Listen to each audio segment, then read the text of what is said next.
Coffeezilla. I watched her 3-part series called Investigating Logan Paul's Biggest Scam, and like many on this platform, you have successfully used my name for views and money. While your work used to be impartial, your addiction to clicks has clouded your judgment and you've made very real errors with very real repercussions. Coffee, you took a shot at my reputation.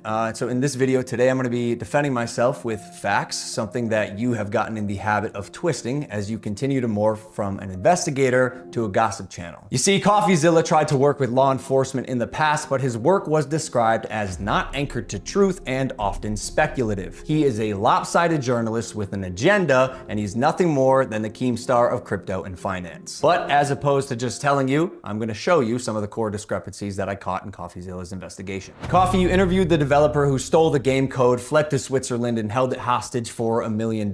Well, his name is Zach Kelling. Surely, as the internet detective that you proclaim to be, you would know that he spent time in prison for multiple felonies, one for aggravated robbery, armed robbery at a liquor store, and the other for, surprise, obstructing the legal process. I can see why you kept him anonymous. Who we'll be calling Z here. I guess among many things, it doesn't surprise me that he lied about having 30 engineers and a $50,000 a week burn rate. On my end, I have 30 engineers. I'm burning $50,000 a week. Which, side note, is how this delusionist landed on the $1 million code ransom, but it turns out he only had 3 engineers. Wouldn't someone with journalistic integrity know their credible source had not only an agenda, but a fondness for orange jumpsuits?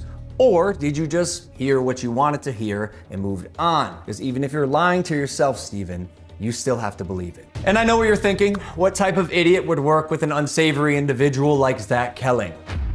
I guess that's what I get for trusting the team that I relied on to vet and manage Eddie's hiring process, who has turned out to be a professional con man that I have since learned fooled billionaires, the Mormon Church, the owner of the New York Yankees, and now me. And surely you knew Emilio, the gentleman who supposedly let his child invest in a cryptocurrency, was allegedly responsible for 2 rug pulls before you interviewed him. So either you missed that or you knew it and failed to let the public know. Why? Because it was a clear sign that he was also untrustworthy. You seemed pretty excited when the guy told you that he couldn't hatch the eggs. Wait, you can't even hatch? No, I'm telling you, it's just a picture. You're kidding! You can't hatch? You're kidding. You can't hatch? You can't hatch? Yeah, 1 second of research would prove that to be false, as you can definitely hatch eggs and even breed your animals. Click on that. Oh, we got a duck. And as you pointed out in your fine print, cross-hatching was available on ETH at one point, but you perpetuated the opposite as truth with your chest out. Basically, nothing worked. And by the way, guy, almost all NFTs are just pictures. I'm telling you, it's just a picture. And surely a real internet detective would not break criminal and civil laws in trying to get information,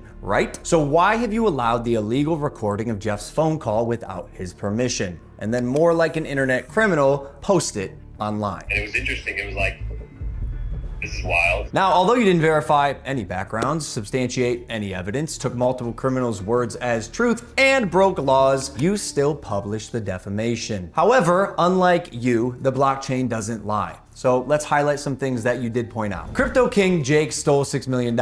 True or not, we had already removed him from the team when we realized he was a bad actor and his motives were purely financial. Conman Eddie, lead developer, stole $1.7 million. True or not, when we learned he was a bad actor as well, he was immediately removed from the team. While myself and Jeff sold nothing and made nothing as verified through investigation and the blockchain. Jeff, Logan's manager, to my knowledge, never sold.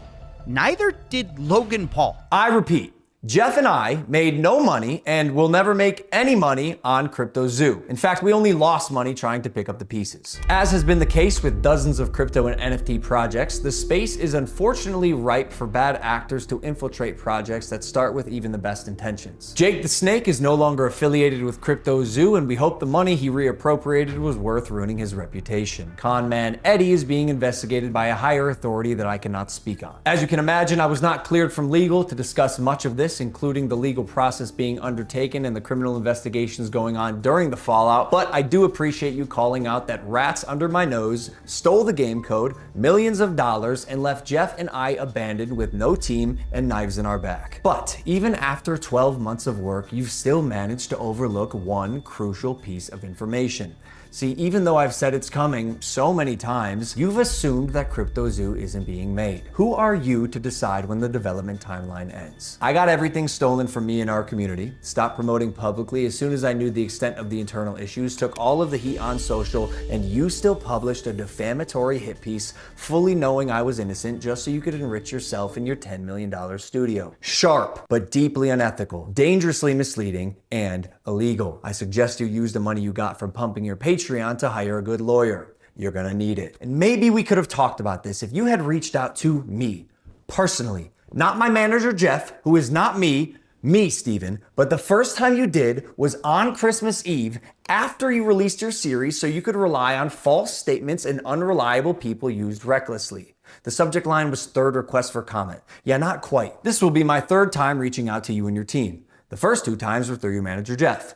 The first 2 times were through your manager, Jeff. Okay, so the last time on Christmas Eve, after the fact, was to me. You have a funny way of twisting things. And I also noticed you left out that part on Twitter. Why hide that? Trust me, CryptoZoo is coming. I will make damn sure of it. And honestly, it sucks that after years of personal reform, going through trials and tribulations and busting my ass to evolve into a person that I can say I'm actually proud of, you led the charge to drive and monetize a narrative telling millions of people that I'm a fraud or I tried to scam my audience. That is patently false. This video is mainly for my fans and anyone who's on the fence that I hope I can help understand a situation that is tremendously complex but has been oversimplified for both views and clicks. And lastly, Coffeezilla. I now know your motives with this.